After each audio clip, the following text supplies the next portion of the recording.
Hello friends, आज के video में हम बात करने वाले हैं अगर आपको डिफेक्टिव रिटर्न का नोटिस आता है सेक्शन 139 सबसेक्शन 9 के थ्रू अगर आपको नोटिस आता है, पहले आपने ओल्ड टैक्स रिजाइम्स के थ्रू रिटर्न फाइल किया था और रिटर्न में आपके कुछ मिस्टेक की है 26AS या फिर फॉर्म 16 के हिसाब से जो भी डिटेल्स आपको फिल करनी थी वो डिटेल्स आपने इनकम टैक्स रिटर्न के अंदर शो नहीं की, या फिर आपने ज़्यादा एग्जेम्पशन ले लिए, ज़्यादा आपने डिडक्शंस ले लिए। तो किसी भी केसेस में इनकम टैक्स डिपार्टमेंट आपको सेक्शन 139 सबसेक्शन 9 के through defective income tax return का नोटिस आपको भेजता है और उसका रिप्लाई आपको 15 डेज के अंदर करना होता है। रिप्लाई कैसे करना है वो हमने प्रीवियस वीडियो के अंदर कवर किया था। अब बात करते हैं कि सर हमने जो रिटर्न फाइल किया था, एक्चुअली हमने ओरिजिनल रिटर्न फाइल किया था फाइनेंशियल ईयर 23-24 का, और वो हमने फाइल किया था ओल्ड टैक्स रिजाइम्स के थ्रू। ओल्ड टैक्स रिजाइम्स के थ्रू आपने रिटर्न फाइल किया, आपने वहां पर ज्यादा डिडक्शंस ले लिए, ज्यादा सैलरी हेड के अंदर एग्जेम्पशन ले लिए, जिसकी वजह से सेक्शन 139 सबसेक्शन 9 के थ्रू अब आपका नोटिस आता है।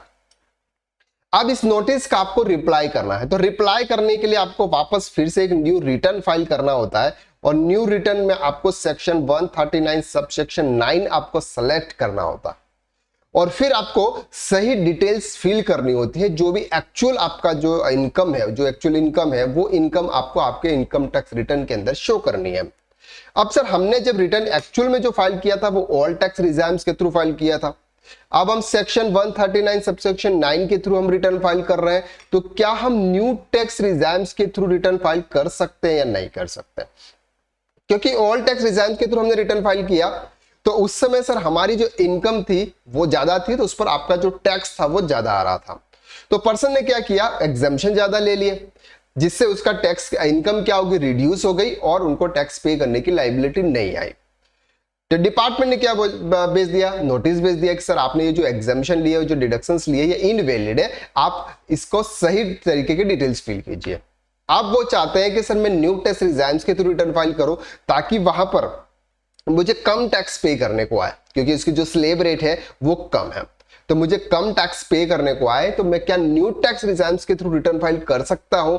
क्या मैं सेक्शन 139 सबसेक्शन 9 का रिप्लाई न्यू टैक्स रिजाइम्स के थ्रू दे सकता हूं? आंसर इज यस, दे सकते हैं, क्योंकि वहां पर ऐसा कोई भी बाउंडेशन नहीं है कि आपने प्रीवियस में जो भी रिटर्न आपने ओरिजिनल रिटर्न फाइल किया जिस पर आपको नोटिस आया है वो आपने ओल्ड टैक्स रिजाइम के थ्रू फाइल किया, अब आप रिप्लाई कर रहे हैं, आप न्यू टैक्स रिजाइम्स के थ्रू कर रहे हैं, आप कर सकते हैं। क्योंकि सेक्शन 139 सबसेक्शन 9 का आपका एक सेक्शन है, जब भी आप इनकम टैक्स रिटर्न फाइल करते हैं तो वहां पर आपको सेक्शन सेलेक्ट करना होता है। जब हम ओरिजिनल रिटर्न फाइल करते हैं तो हम कौन सा सेक्शन सेलेक्ट करते हैं, सेक्शन 139 सबसेक्शन 1। ये किसके लिए है सर, ड्यू डेट से पहले अगर आप रिटर्न फाइल कर रहे हैं तो आपको ये वाला सेक्शन है। लेकिन अगर आप नोटिस का रिप्लाई कर रहे हैं तो वहां पर आपको नोटिस वाला सेक्शन सेलेक्ट करना है, और जब भी आप नोटिस वाला सेक्शन सेलेक्ट करते हैं वहां पर आपको ओरिजिनल रिटर्न का एक्नॉलेजमेंट नंबर, वो आपने कब फाइल किया था उसकी डेट, और फिर आपका यहां पर DIN नंबर होता है, डॉक्यूमेंट आइडेंटिफिकेशन नंबर होता है, वो आपको एंटर करना होता है, और वो आपका नोटिस कब आया था उसकी डेट आपको एंटर करनी है। फिर आपको इनकम टैक्स रिटर्न फाइल करना है और वो आप न्यू टैक्स रिजाइम्स के हिसाब से कर सकते हैं। तो ये कंफ्यूजन था एक प्रोफेशनल का जिन्होंने हमसे पूछा था, कमेंट करके पूछा था, हमें व्हाट्सएप करके भी पूछते हैं। अगर आपको भी ऐसी कोई भी क्वेरीज आती है वो क्वेरीज आप हमें व्हाट्सएप कर सकते हैं या फिर आप कमेंट करके हमसे पूछ सकते हैं, अब इसका हम रिप्लाई देंगे। आज के लिए बस इतना, नेक्स्ट वीडियो में हम फिर मुलाकात करते हैं, तब तक के लिए थैंक यू सो मच।